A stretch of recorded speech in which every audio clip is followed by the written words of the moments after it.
Athletor Podcast. Reece Humphrey, how you doing, bud? How's everything going? Everything's good, man. How you doing? I'm good. By the neon sign behind you, things are, it sounds as, or looks as if you got yourself a podcast going on. Tell me about it, Yeah, man. yeah. We got the whole setup out here. We got these mics, the interface. We got it all going on.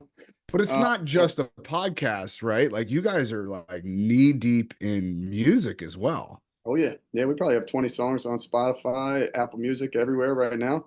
We got a new 4-song EP coming out very soon, and it's just like wrestling, man. It's frustrating. It's exciting. You think the next one's the one, but we're hand fighting in there, and we're getting better every single time we go in, dude.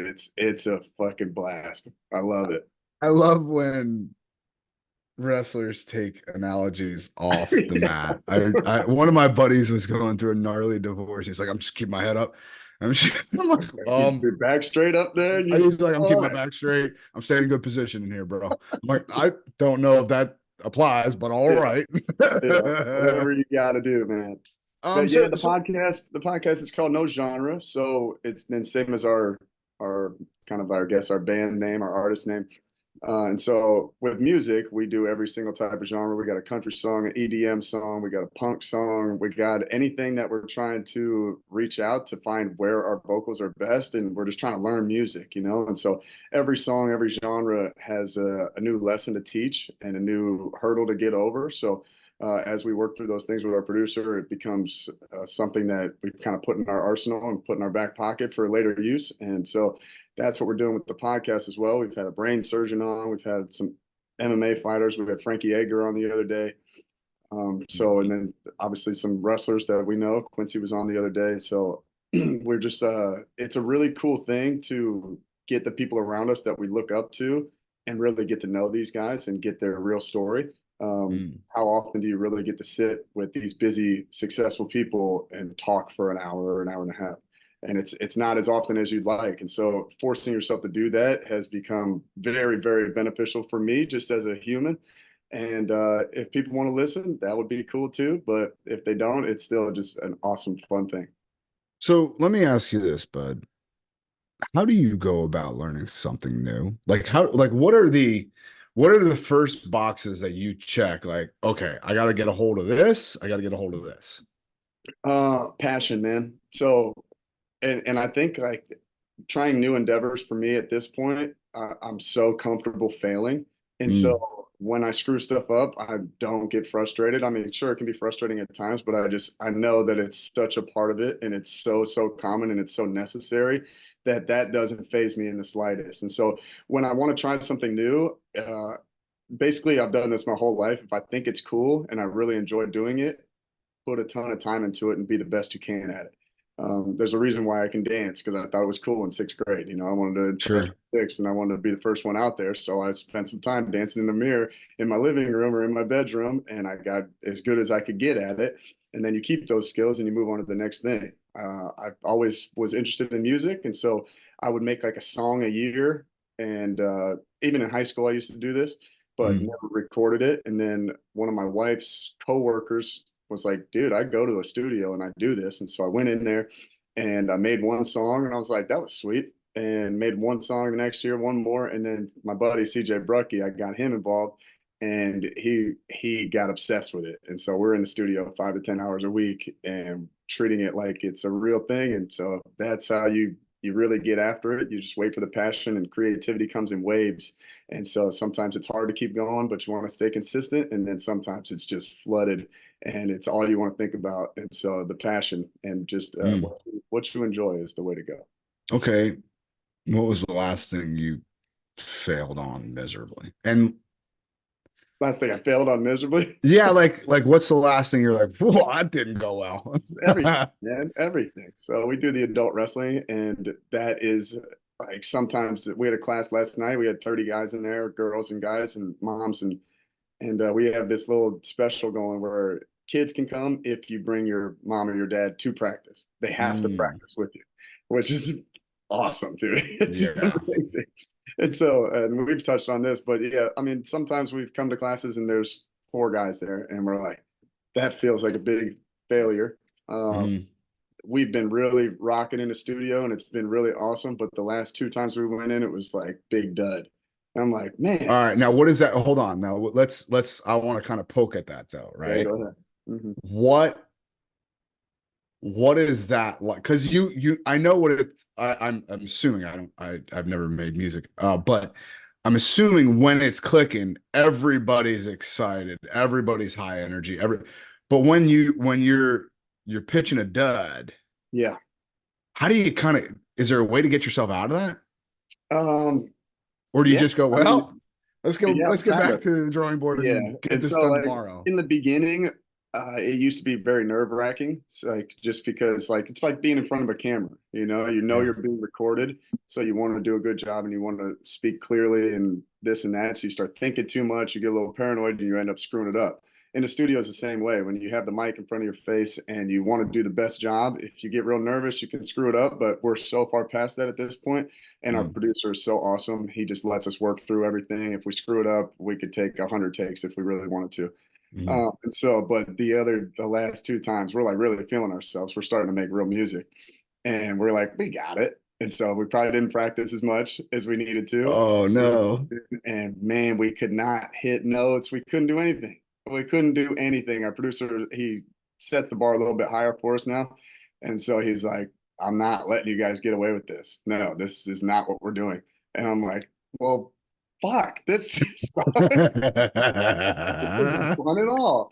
So the Yeah, last two times were a little lackluster, but we still love getting in there. We drink beer and we're rock stars for 4 or 5 hours. that's pretty cool. Yeah. It's one How of the do you coolest things ever. how do you kind of take that mindset of, I'm gonna do this thing and I'm excited for it, and then you kind of get into the weeds a little bit and you're like, oh, this isn't as fun as I thought it was gonna be, and still kind of push through that. Yeah, and so this is the first time we've had two sessions that we didn't get something that I was excited about, and I'm like, man, I think I'm just setting the bar a little bit higher. But we get through it. I sent him the last four songs I sent CJ the last four songs that we released, and I'm so proud of them, and I really love these songs. And I was like, hey, just listen to these and get back in the right mindset. We're putting too much pressure on this. These sucked in the beginning too, but look what they turned into. And then we both were just like, we're fine, relax, we'll get Mm. through it. And or we don't do that song that we suck at. And but we've also Yeah, like that's okay too, by the way. on too. Yeah. We have another, I mean, I bet we have 30 songs ready to record. Just it takes a long time. We will never not be in the studio once a week. And it's just too much fun. But yeah, I mean, so I sent him the old ones and we listened to those and we kind of just partied for a little bit and just like look back at what we've accomplished with it. And even just to us, not to if anybody wants to listen to it, that'd be great. But just for us, it's something that we can always look back on. I'm like, we'll get there again. It's just a long process. And so that's how you kind of hand fight It- through it. you're putting yourself out there, man. And that's so interesting to me Mm-hmm. because and I told you this when I listened to your first song when we were where were we? Brazil or something like that? This is probably forever ago. Yeah. So, but again, that's how long you've been doing this. All right. Mm-hmm. So let me ask you this. What do you think prevents people in wrestling from showing creativity? Because there are creative folks in our sport. There really are, but there's really not Yeah. much of an outlet for it. Yeah. So we did a song with JB, Uh-huh. Jaden Cox, Nate Jackson, me and CJ, and actually Austin Schaefer was in there screwing it up. So, It but I sounds mean, like Schaefer. the people in wrestling, to be a phenomenal wrestler, you have to be super creative. You have to Mm, be outgoing.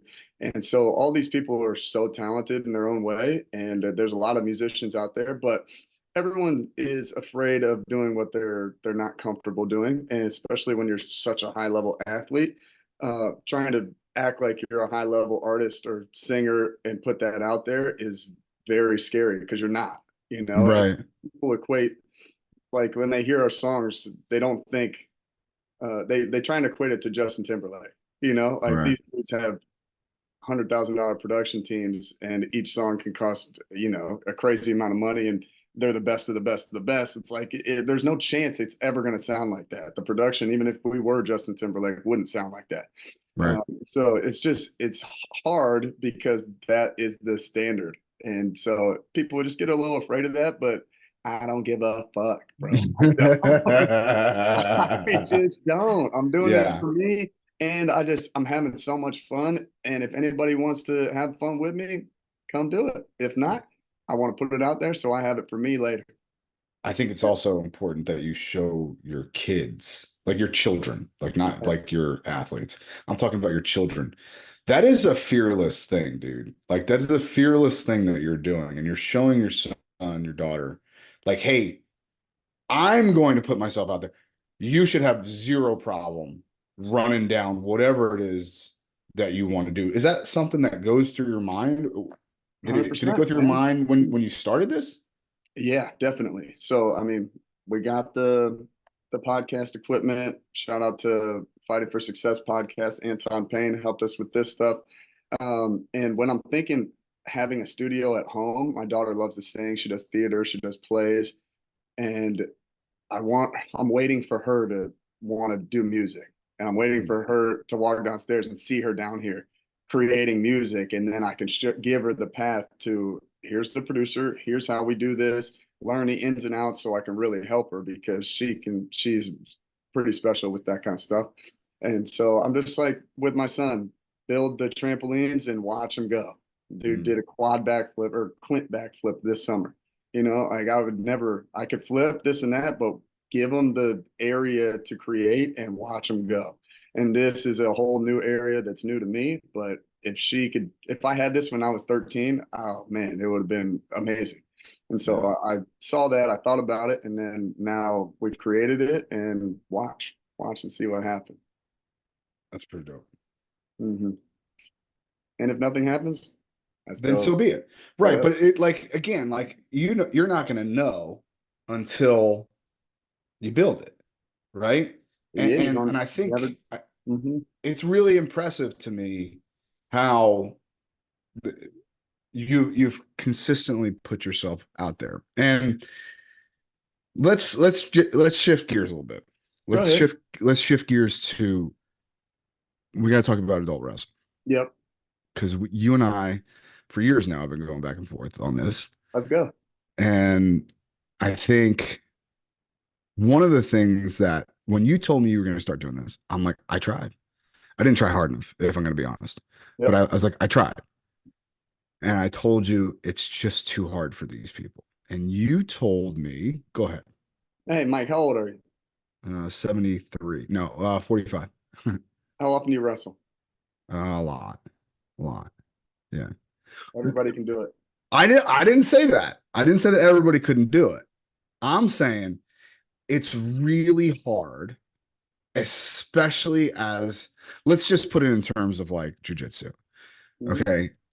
If you come in as a white belt and you have a white belt mentality, which is absorb and learn and learn and learn and learn, there is a level of intensity and a level of pain that you have to go through to move on to the next step where you're at least proficient. Okay. And I think that level of intensity and that level of pain is so much higher in wrestling. Could be. But it doesn't have to. So that's the whole thing. It's like my thought process, and I really, really want this to be a more accepted means of just personal fitness. I really do. Like, I think it's important. At least have the option, right? Right. It doesn't have to be huge, but I'd tell you what, I want to run on a treadmill for 90 minutes. I'd rather chew on tinfoil. No, it's awful. Okay. But wrestling, it's a blink and an hour and a half is up. And so for sure, this is the main issue that we get. It's this attitude and this idea that people can't do it and people will get hurt doing it. And we've done it for 2.5 years and we've had 0 injuries. I don't doubt that.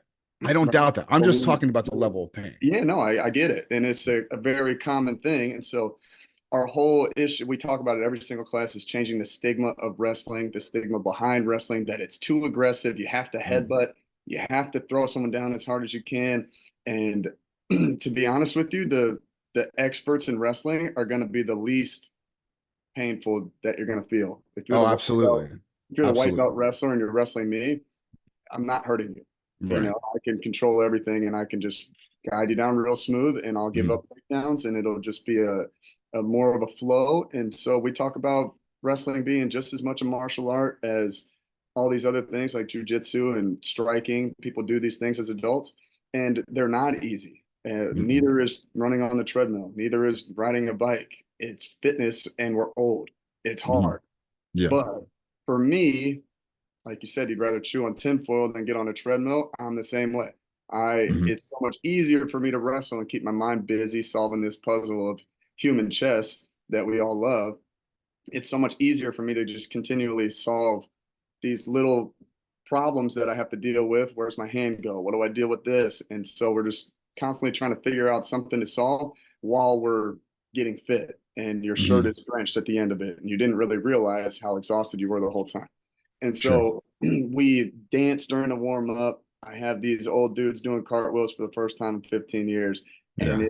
it's funny, man. It's really No, it's awesome. Look, really here's the fun. thing, man.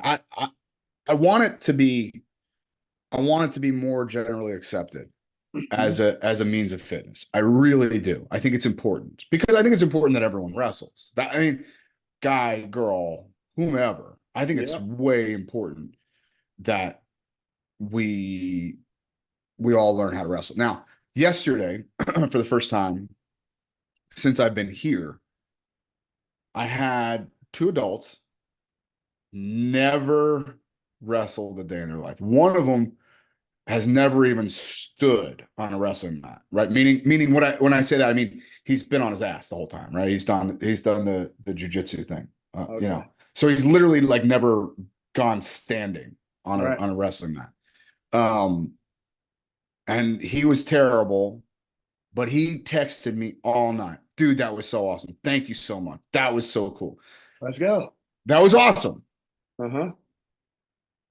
How do I get him back? It was never the first session that was the problem. Uh-huh. It Yeah. was the fifth session that was Mhm. the problem. How do you get these people to come back? So we go to jujitsu gyms Uh, and we run all the wrestling practices out of those gyms. So our classes are normally, we have a real consistent group of 10 to 15 people that show up, and it's normally 10 of those 15 that show up to pretty much every class.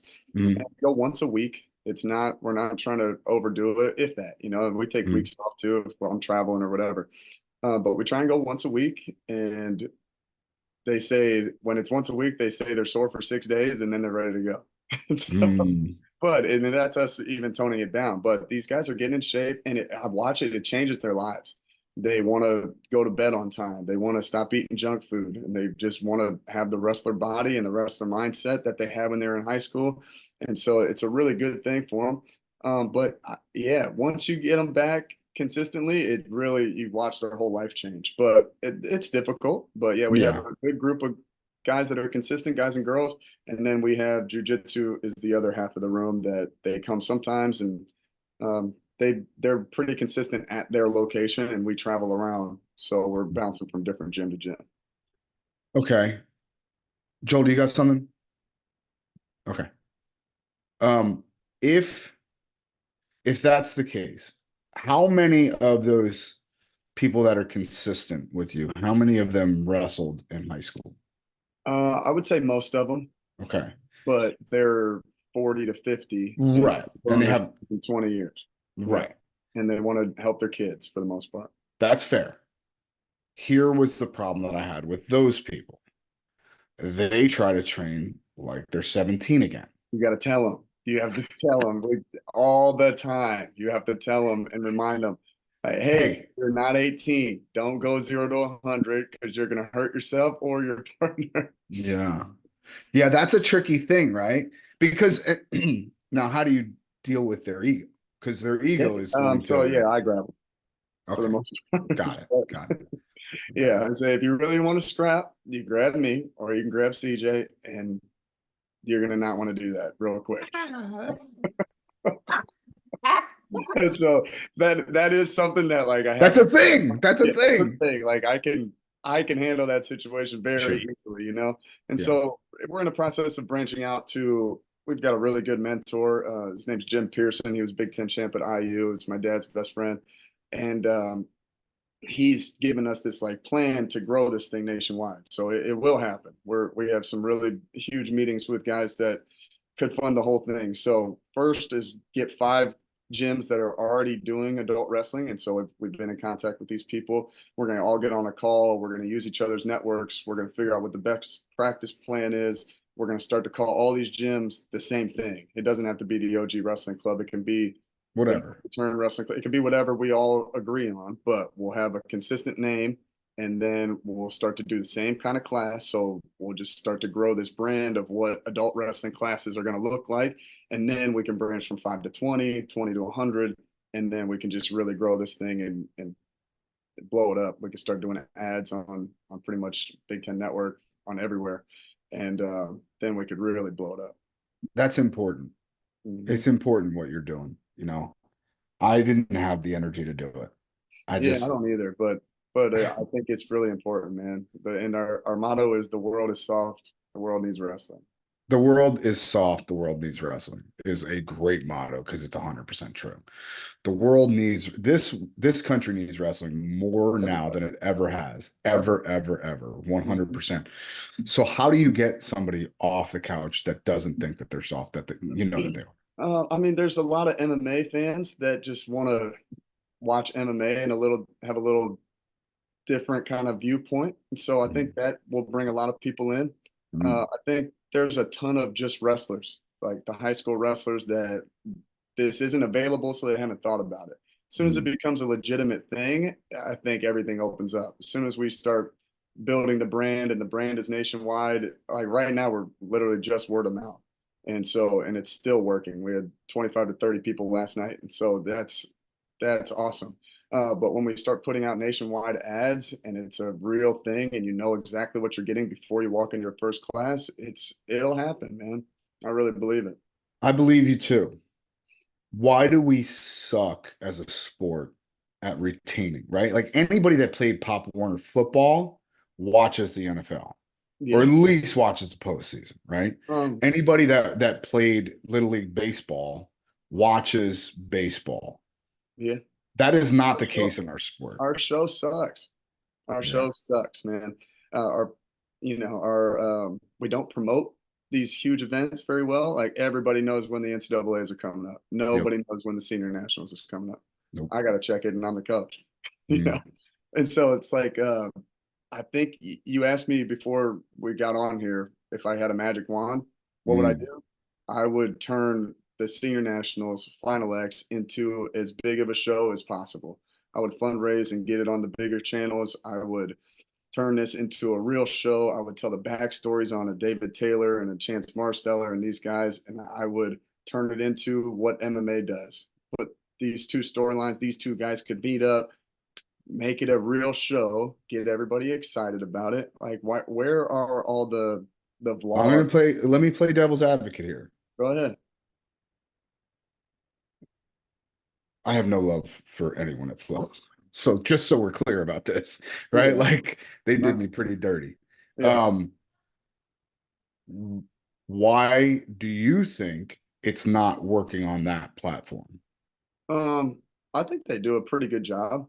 You know, I think they do a good job promoting some of the guys, but I don't have all the answers, man. But that's why I need my magic wand. But yeah, in the Kazakhstan Nationals, and it was a party, man. There was 10,000 people there, and they're screaming for both guys. You know, they just wanted to watch wrestling. Yeah, but see, here's the thing. I know you're right. We need our show sucks. I think that's the best way to put it. Our show sucks. Yeah. And I think that there were a lot of things that let's talk about Final X as a show, not as a qualification for the world team. Let's talk of it as a show. It's too freaking long. It's Yep. too freaking long. Okay. Yep.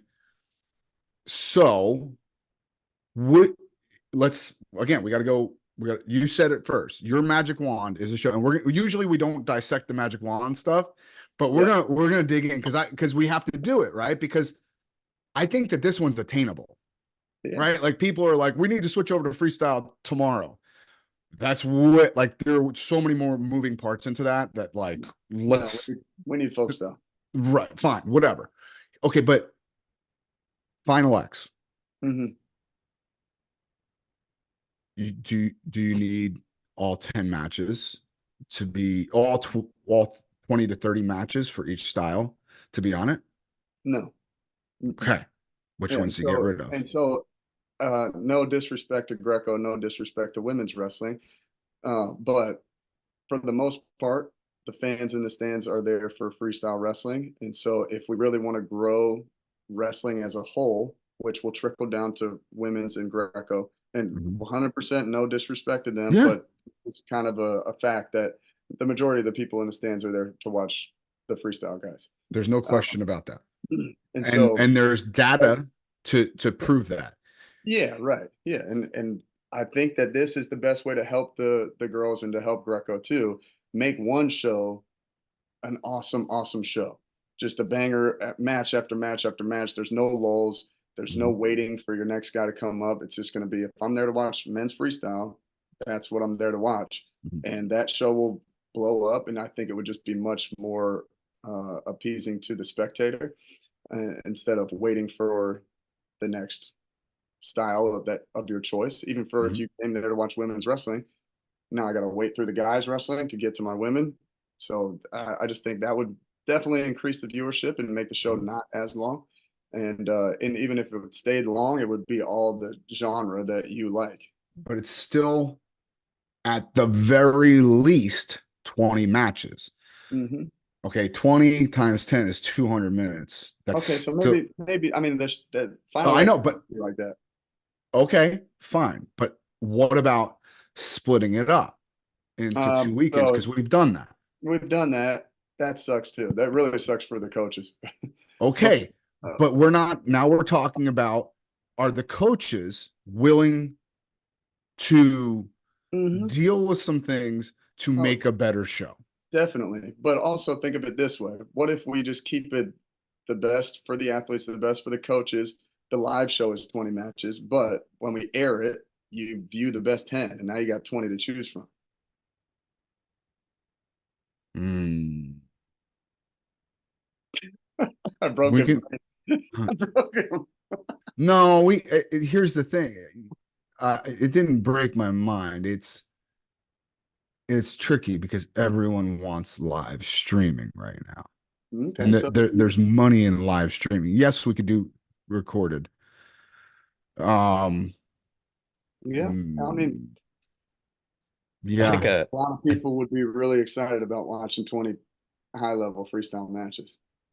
I think a really interesting point to bring up though is in wrestling, there's so much of even with Final X, there's three things going on, right? mhm, And even if I wanted to watch the men's and the women's and the Greco, I've my eyes can only watch one thing at one time, right? mhm. So, even if that's breaking that in multiple dates, like simplifying what I'm looking at so I can focus on one thing. It seems like you go to a wrestling tournament or you watch the NCAAs, there's what, 10 mats, 12 mats going on at one time. There's Like, eight, but yeah, it is a lot. It is a lot. No, I 100% agree with you.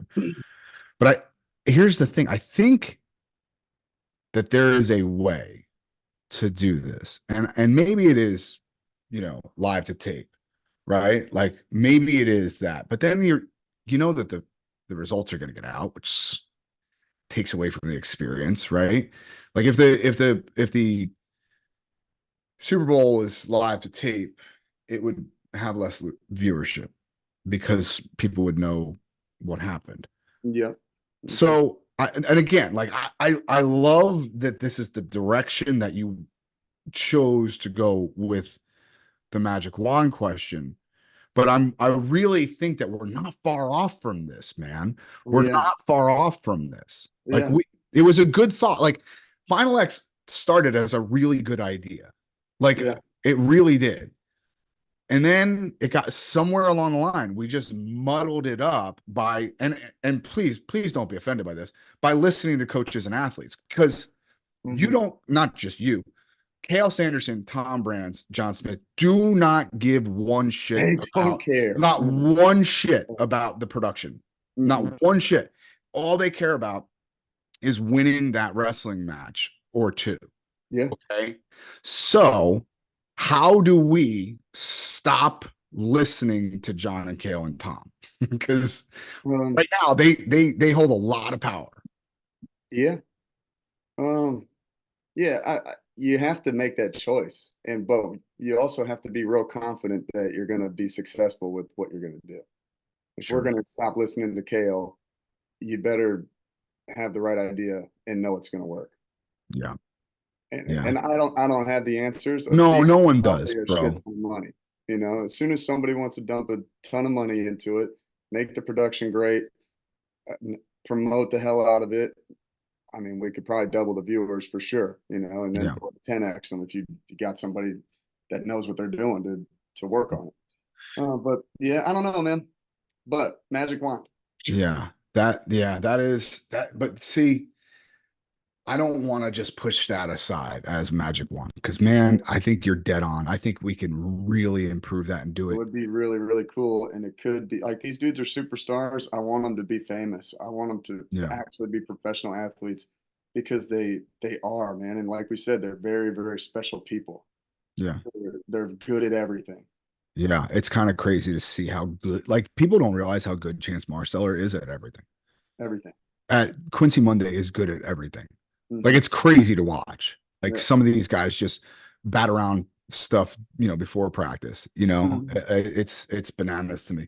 So that said, what is the process like in your wrestling room for such different athletes? Like Quincy is different than Nate Jackson, and he's way different than some of your other athletes. Tell me what the process is for you as a coach dealing with such eclectic wrestling styles. Yeah, I mean, Chance is 5'5", Nate is 6'3", Tyler Graff was 5'0", and Downey was Downey. You know, so like I've had to deal with all the walks of life, all the different styles, all the different kinds of ways you could win. And wrestling is so vast with what you can win with.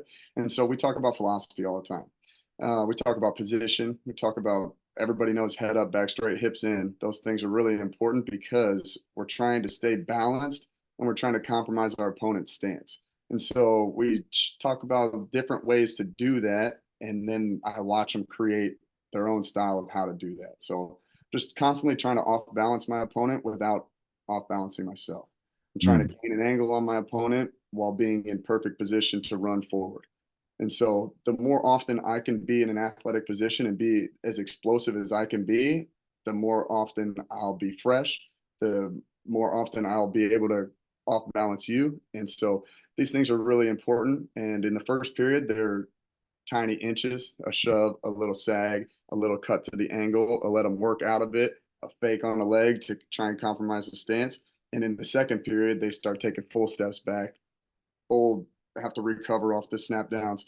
And so if you put that work in consistently for 6 minutes in freestyle 7 and folk style, you can have a really big effect on somebody. But we talk about it being an escalator, not an elevator. So I'm not trying to do the hardest thing I can and then let you recover. That would be the elevator. Jump one floor down and then stop. I want something that's 2 pounds of pressure, followed by 3 pounds of pressure, followed by a little lean here, followed by a sag here, followed by this into that. Something I can do consistently, transferring weight from right foot to left foot. And it's a constant action. It never stops. That's when people start to get really frustrated and get anxious and nervous and realize they have to do something about what's happening to them, and they make mistakes. And so we talk about that philosophy every single day, whether we're doing high crotch, single leg, whether we're hand fighting, whether we're doing underhook, edge of the mat. And then we just really focus on the fundamentals. And then I'll teach very rarely am I teaching what you should do with your hand here, because Nate puts his hand somewhere different Yeah. than Chance does. And so I'm never really talking about the specific details of what we do. I'll show them what I'm trying to accomplish with the things that I'm doing, and maybe I'll just kind of show them how I do it, and then I just watch them create. But you get into some kids stuff too, don't you? Like your son wrestles, right? Same thing. Same thing. Okay. So if you were to build a let's call it a curriculum Mhm. for like day one kids stuff, what Mhm. would that look like? Because I know like and I'm going to assume, and this might be a big leap because your dad was such a high level coach, but most people, Joel, how about this? I'll ask Joel. First day on a wrestling mat, Joel, pretty sure you learned stance, motion, a penetration step that went into a double, and a finish. Is that about correct? Pretty close. Okay. Yeah. What year was that? For me, like junior high school, I think. Okay. So right. So give me a year. Like early 2000s. Okay. So 2003. Back in 1942, when I started wrestling, it was the exact same thing. Yeah. Why is that good? Why is that good? That's not good. That's not good. Now, I'm not saying that yeah, but here's the thing. That penetration step that we all learned first day, that's really hard to do. Like there are other ways to take someone down, or there are other skills that we should probably learn before that could pose more benefit for a young kid. So if you had to carve out the first month of a young wrestler's life, what would that look like? Yeah. So once again, I'm talking about balance. I'm talking about coordination, talking about being explosive, being athletic from all positions, from upside down, from being a little bit sideways. We're always just trying to be able to correct and teach them. We all start in our stance for a reason.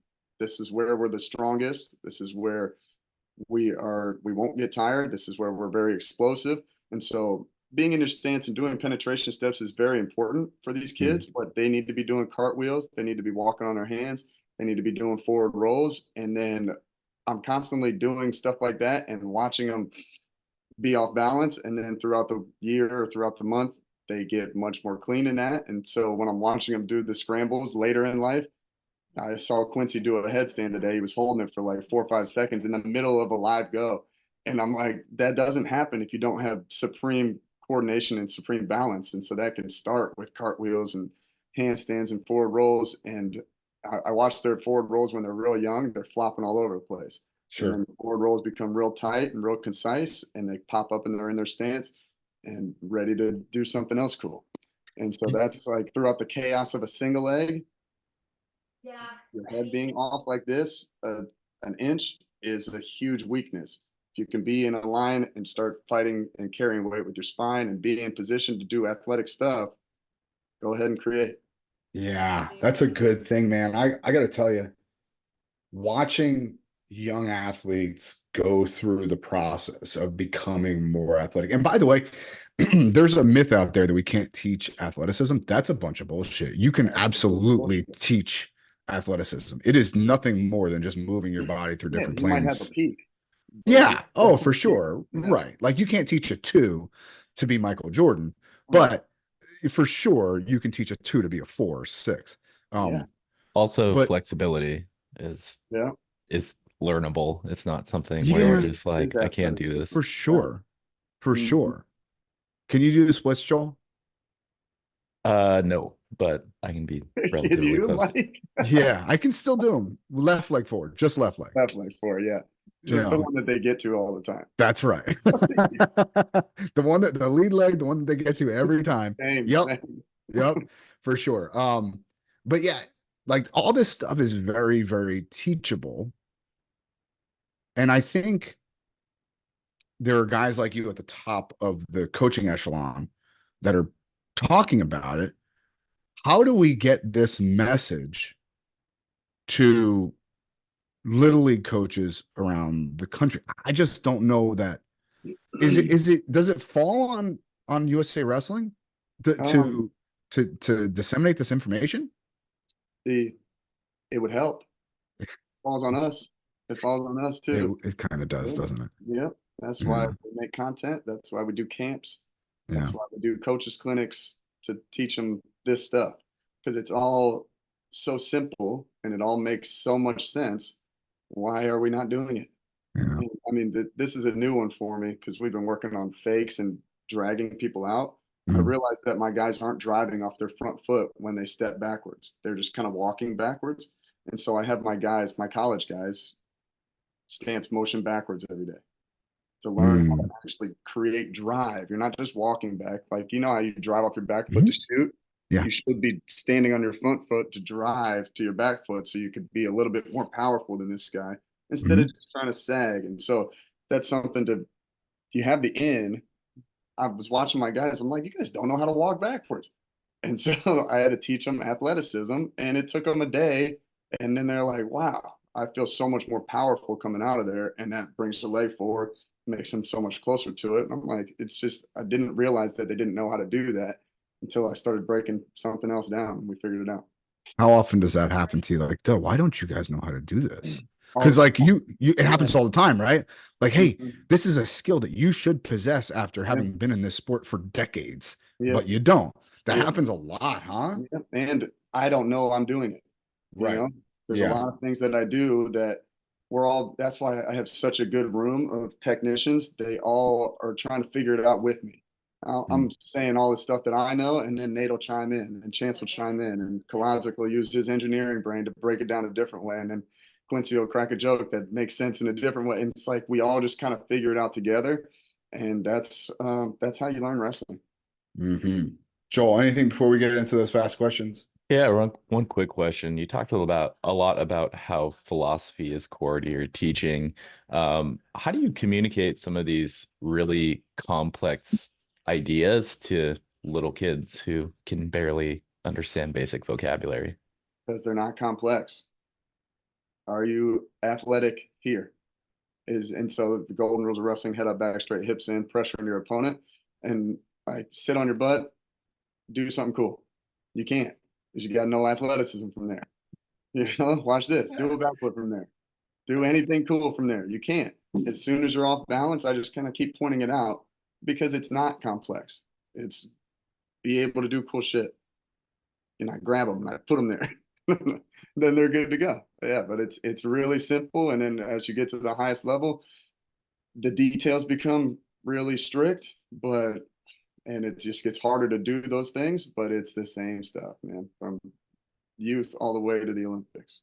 Yeah, that's freaking awesome. Can you do cool shit from this position? Can you do That cool shit? seems simple enough, right? Like, I think we Everybody can all, as understands that. coaches, And that's how you say it to little kids in Jersey too. yeah. Hey bro, hey bro, how you doing? You pull your chain out. You go, how you doing, bro? Hey, And then hey, you say, Tom. can you do some cool shit from there? And they go, yeah, bro, I got it. I do. There are some parts of Jersey that I do miss for sure. That might be one of them. All right. Last couple questions, brother. Um, I think we covered the magic wand. Joel, do we want to get like one like kind of throwaway one? Like meaning, yeah, I don't know if that was not that it wasn't magic wand because it's your magic wand, but is there one more pie in the sky thing that you would change about the Trying to sport of tell me my wrestling? magic wand isn't magic No, it's wand? too good. It's like too good So because good. it can actually happen. For real. Like it could actually like we have a lot of control over the things that we spoke about, right? Like we can Um, control that stuff. But all is right, there one other thing that's like pie in the sky in the sport? I would hope that everybody would cut less weight. Yeah. If I could really try and change something, you know, it's like um, I don't really let my guys cut a lot of weight, and unless you're really trying to do something great and you're very good at it and you've got a lot of experience, it's just you become too inconsistent. Even if you go out there, and I know I cut too much weight, which is why my stance is so strong on it. My son even talks about he wants to cut weight. I'm like, no, definitely No. not in seventh grade. Let alone I don't even think I'm going to let him cut weight in high school. Mm.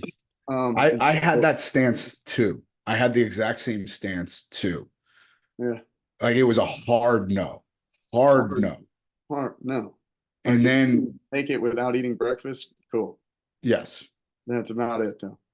So my stance changed slightly. Now, I still think it is a terrible idea for growing young men Terrible. to be in a caloric deficit for very long. I think it's a terrible idea. Terrible. However, we have good, like, so the team that I'm helping out with is real good. And he's really, my son is very competitive.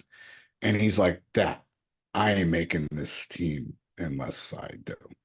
Mhm. And I'm like, okay. Yeah. Okay. I'm like, or you didn't like, so he wanted to cut down to 32 all year. He thought maybe he'd get a wrestle off. He did. There was a senior. Let's be honest, right? Like there was a senior at his weight. We treated it like a college room. You didn't do enough to deserve a wrestle off. He hasn't lost a match. It's a very simple equation. Yep. Okay. I'm like, okay, so you cut down to 32, and now you have told yourself that you can do it. You've shown yourself that you can do it. Can we just get bigger and better now? Can we just get better at wrestling? Can we just get better at wrestling now? And I think if that is the umbrella under which we all kind of reside, I think we'll be in a much better place. But I think there's a lot of people that the general umbrella that they operate under is cut as much weight as you possibly can, and then we'll get better at wrestling later. No, you're just going to keep trying to figure out why you suck because you didn't make your weight right. There's always that excuse. Yeah. When the real answer is you suck. Get better at wrestling. You should get better at wrestling. Yes. Okay.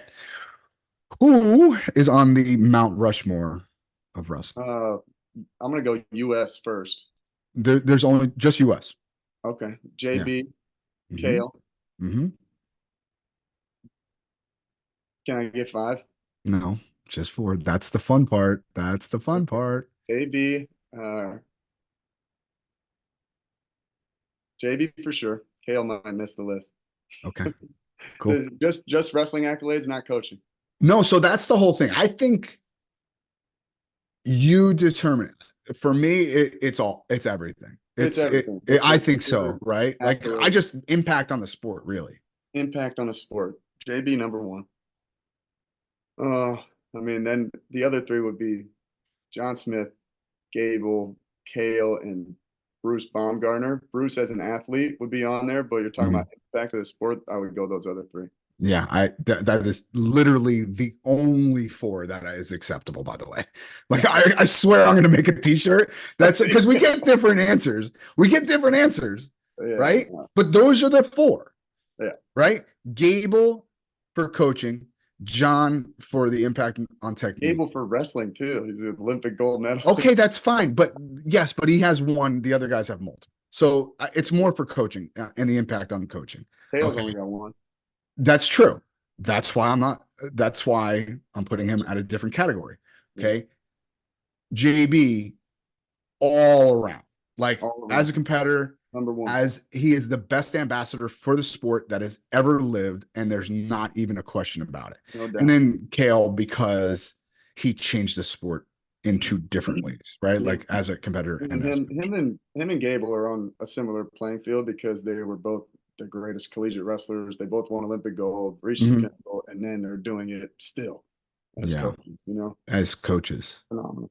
Yeah, it's pretty wild. And I think that something tells me that Kale is going to have a longer life as a coach than Gable. Gable just burnt himself out of it, I guess, because he retired in 97, right? He wasn't terribly old.